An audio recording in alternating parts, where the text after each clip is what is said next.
Oh, kukupe payaneka, kukupe payaneka.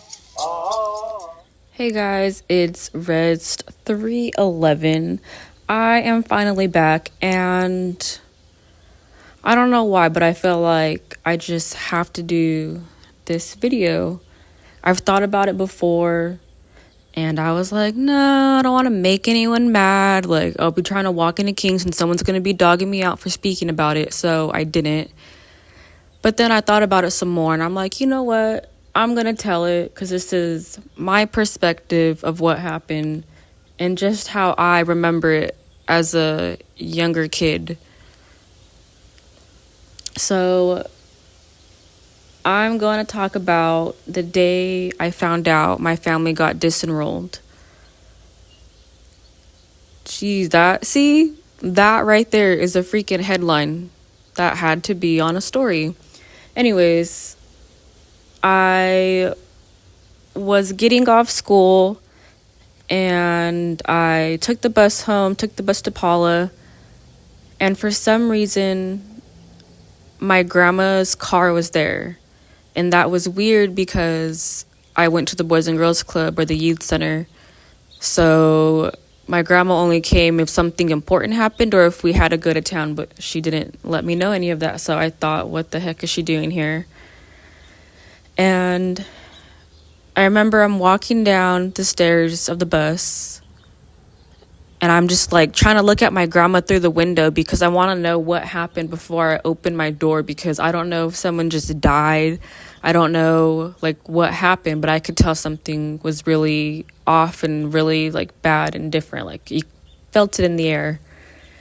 And so I open the door, I get in the front, I get in the car, and I'm like, what happened? And I don't know where my dad was. He was, I don't know, somewhere. And my grandma was talking to my dad. And my dad, he was like upset, and I pretty sure he was crying. And I thought, oh goodness, like someone really died, because what other reaction, like that's just what it seemed like. The reaction seemed that bad, even from my dad, who I never saw like that. And so my grandma talks to my dad. I forgot what she tells him or what they say. And she gets off and I'm like, what happened? And I forgot how she put it word for word, but basically she had told me that the Trujillos, a lot of them got disenrolled. And at the time when she told me that, I like didn't know what to think. Like, what do you think? I didn't even know if I knew what it really meant, just like hearing it for the first time. And I thought, like, I didn't even really have a thought, honestly. But the thing that stood out to me, and okay, maybe my grandma did say like that most of the Trujillos were disenrolled, but my dad and my aunt got to stay on. And I wasn't like, I didn't ask why they got to stay on. I was just wondering why everyone else was now off. So I find out, and I think we go to my grandma Betty's house because that was the headquarters. Every Native family has a freaking headquarters house. Maybe it's your grandma's, your aunt's. There's some place that everyone goes to when either something really bad happens or when something important is going on. So we go to my grandma Betty's and everyone's there. Like, everyone. You would have thought it was Christmas, Easter, whatever you celebrate. You would have thought that something was going on because you saw everyone. You saw cousins you hadn't seen. You saw all the aunts. You saw the kids showing up with their kids getting off of school because they had backpacks like I did. Like, this was a spot where everyone went to when no one knew what to do, which is a special thing that can be, but in this case, this gathering wasn't celebrated. So from there, sorry, I'm trying to remember in order that it really happened, but I hadn't really thought about this in a while till last night. But I guess Now everyone knows, everyone's freaking out. Everyone doesn't know what to do. They don't know what it means. And they're not like, yeah, they were mad. Some were like very upset. But it was kind of just like a sadder feeling, like at this point it was more than just being disenrolled from the tribe. Like, yeah, they were gonna lose like the income they had. They were gonna lose all the health benefits. They were possibly gonna lose their house. But what I felt was more like, how could you say we're not who we are anymore? How can someone else tell me, hey, you're not what you think you are? Like, they were just stripped, or at least that's what it had felt like, or that's what I could compare it to. They were being stripped of who they were. They were being stripped of their bloodline. They were being stripped of everything they had ever known. And I think that is what's crazy, and I think that's what people often forget about. And I'm not bringing this up like in a bad way, but I'm bringing it up because it needs to be brought up. But I remember when, just as a kid, like I would put little things together and you would hear things, or like your grandma would tell you things, but not the full thing. So it's kind of like up to you to figure out like your own storyline. So this is, like I said, my storyline.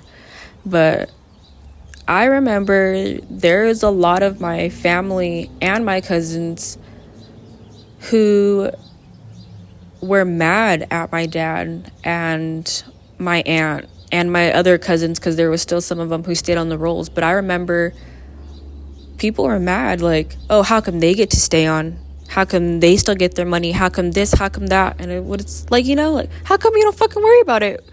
I'm kidding, but that's what it felt like. But I thought it was crazy because I got in the car and I hear my father crying. I hear my dad, who I never hear cry, and he's crying because his family just got disenrolled, and yet his family is questioning his loyalty because he got to stay on the rolls. And I get it. It was something they felt in the moment. Maybe I would have questioned it too, but, I can't speak from that side. But I just remember thinking my dad felt not even bad, like, because he didn't pity them, but he felt really sorry for his people who were just stripped. And he felt, I'm sure, bad that he, for some reason, didn't, like, all he could do was hurt for his people, and all his people could do was question him at the time. But we're past that, hopefully. I'm trying to think how I can go into this next, because like I said, I want to tell it in order. I guess at this point, I remember all the lawyer talk that I heard. Like, they wanted to fight this. They were going to get a lawyer. They did get a lawyer. They were going to take it to court. They were going to take it to the BIA. Like, it was going everywhere. Even just looking into it again last night, there's so many articles and there's so many news reports about what happened. Like, Paula people stripped away, and like, it's like ridiculous, like the headlines, but it's what happened. And it's what happened not too long ago. Like, if we want to talk about different events in history and we want to talk about the Capeño Trail of Tears, this is another main history event that happened within the Kupa people, or the Paula people, whatever you want to call it, because this was like a big thing. And I thought, yes, it's out there, but we have to document it. Like, I need to document it so my kids know about it and my grandkids hear about it, because this is something big that happened in my family. This is something big that happened to my family, to myself, to the bloodlines that are under me, because we don't get what's really ours, and I need to let my son know that. I need to let my sister know that. I need to let everyone know that this was a crazy time in our Kupa history. And so that's why I'm more telling the story. I'm not telling it to like bash someone. I'm not telling the story to like bash the community or the council or this or that. I'm just letting everyone know, like, this is how I recall the moment. This is how I felt what was going on in Paula. This is what shaped me. This is what gave me my views today. This is what kind of turned me into who I am and how I think about things, which is good because everything happens for a reason. And maybe if that event never happened, I would think differently. Who knows? I can't say. But like, this is a time that can't be forgotten. And I know it's not forgotten within our people and within my family, but this is something, like I said, that the newer generations need to be aware of. Not for them to pick a side, but for them to know. And for my grandkids to know, for my grandkids' kids to know, like, who's going to tell this story of what felt native on native crime. And it wasn't the government doing it to us. It wasn't the president or this person or that person. It was about what the Paula people did to themselves and within themselves. And that's what has to be remembered, because that's what we do not want to repeat. So my bad if this got a little deep and just really in there, but you know what? I've been trying to look for some native podcasts because I want to find something to relate to, I guess. And I tried like 7 or 8 of them. And I was like, man, I can't listen to this. And I don't know if it wasn't because it was like my specific res, or I don't know what it was. But I'm like, I can't listen to this lady. Or why does this man sound like he's faking his freaking accent? Like, it was like that. And it didn't feel authentic. It didn't feel pure. It just didn't feel real. At least to me, that's all personal opinion. Maybe they tried their hardest. But anyways, I'm like, I guess the real moments and the pure moments I know are the ones that I lived through. So you know what? Let me just tell the story, because if I remember it, I bet someone else remembers it differently or from a different perspective. But yeah, hopefully this will get not the people talking, but it'll make someone want to know their bloodline a little more. It'll make someone ask their grandma a certain question, or you know, they're gonna think something of it, even if it's like, what the heck. So I'm just gonna leave it right there. I feel like I'm probably gonna start doing more, what's the word,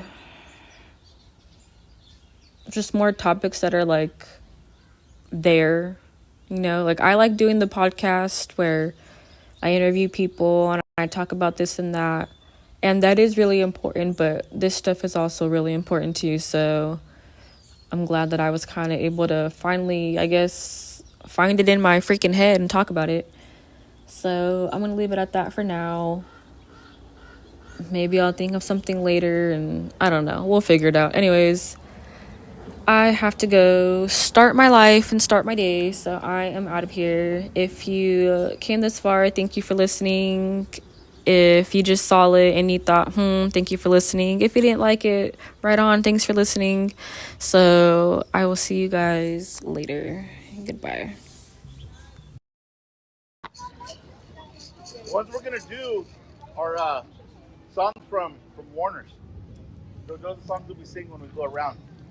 We also do the bird songs, but we're here in Paula, so we're gonna do the songs that came down with the people from Warner's, and those are the songs we're gonna sing today.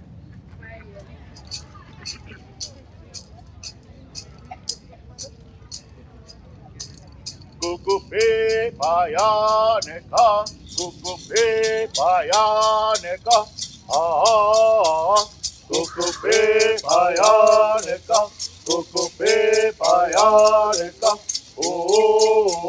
kukupi payaneka, kukupi payaneka,